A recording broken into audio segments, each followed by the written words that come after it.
आज हम सभी बच्चों को कक्षा 10 विज्ञान में भौतिक विज्ञान के अंतर्गत जो प्रकाश चैप्टर चल रहा था चिन्ह परपाटी के बारे में बताते हैं।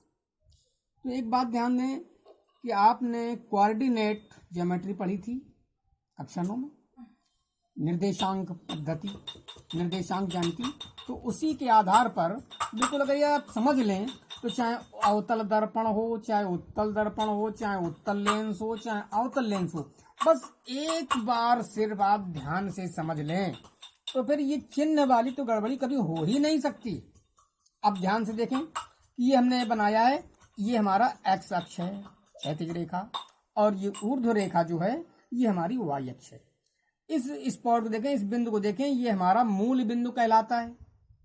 मूल बिंदु से आपको पढ़ाया गया था कि जो मूल बिंदु से इस दिशा में हम यदि नाप लेते हैं, कोई इधर चलते हैं तो पॉजिटिव है, धनात्मक है, यक्स हमारा पॉजिटिव। और यदि इस दिशा में आते हैं तो नेगेटिव दूरी हो जाएगी। यदि मूल बिंदु से ऊपर की ओर जा रहे हैं तो धन दिशा में जा रहे हैं तो ये दूरी हमारी पॉजिटिव होगी, धनात्मक होगी। और यदि नीचे आते हैं इस दिशा से तो ये नेगेटिव होगी। इतना ही हमें चिन्ह संकेतन याद रखना है। अब देखें हम तो दर्पण में समझें इसको। माना हमारा ये एक अवतल दर्पण है जो आप देख रहे हैं, मैं अभी बना रहा हूँ।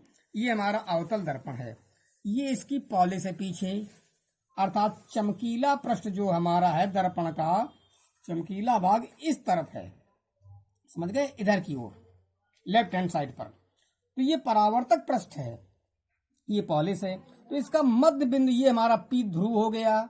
और हम देख रहे हैं एक अक्ष पर जो बनाया था कोऑर्डिनेट, उसमें ये हमारा मूल बिंदु था, वही हमारा ध्रुव है। अब हमने माना कि इतनी त्रिज्या लेकर के चाप लगाया है, तो इसको हम मान सकते हैं कि ये हमारा वक्रता केंद्र हो गया सी।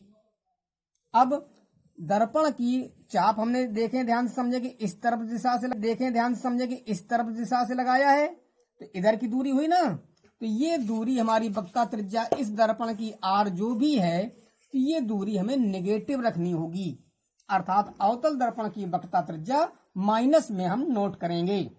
दूसरा ध्यान में, इसका फोकस बिंदु भी यहाँ था। अवतल दर्पण में आप पीछे पढ़ चुके हैं, हम बता चुके हैं, समांतर गिरने वाली प्रकाश किरण जो मुख्य अक्ष के समांतर चलती थी वो फोकस से होकर जाती थी। इसका मतलब ये हुआ कि इसका फोकस भी तो यही है। तो ये दूरी यहाँ से पी से इधर तक नापेंगे तो ये भी हमारी इसी दिशा में हुई, अर्थात माइनस एक्स अक्ष पर है, तो हम कहेंगे ये नेगेटिव है।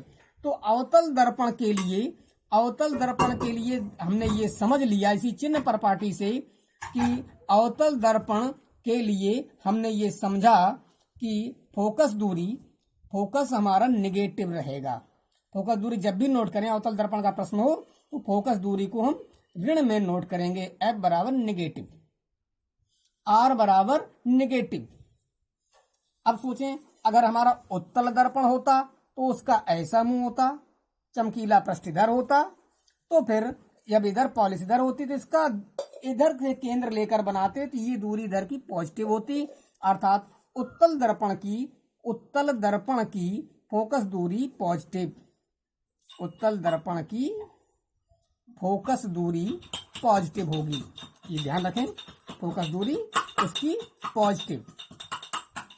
और अगर हम वक्रता त्रिज्या की बात करें तो वक्रता त्रिज्या भी इधर से है, तो ये भी वक्रता त्रिज्या भी हमारी पॉजिटिव, तो ये हमेशा पॉजिटिव ही नोट करें, ध्यान दिया। इसी प्रकार से लेंसों में भी जो दूरियां तुम्हारी इधर समझ में आ रही हो वो सब नेगेटिव, उधर वाली पॉजिटिव।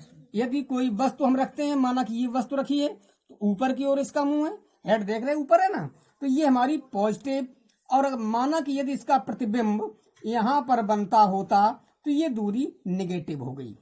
माना कि जैसे कि आपने स्थितियां देखी थी, ये हमारा, फिर हम पुनः एक चित्र बना रहे हैं, ये हमारा अवतल दर्पण है, ये मुख्य अक्ष खींच लिया, ये हमारा ध्रुव पी हो गया और इसका ये वक्रता केंद्र हो गया। माना वक्रता केंद्र से दूर अर्थात अनंत और वक्रता केंद्र के बीच कोई वस्तु ये रखी है जिसका नाम ए बी है, इससे चलने वाली समांतर प्रकाश किरण ये जा रही दर्पण पर, ये बिंदु एम पर गिरती है, इस बिंदु पर। तो अब ये फोकस दूरी से जाएगा, हमने बताया था पिछली बार कि वक्रता त्रिज्या का आधा फोकस बिंदु लगभग होता है, तो ये फोकस से जा रही है।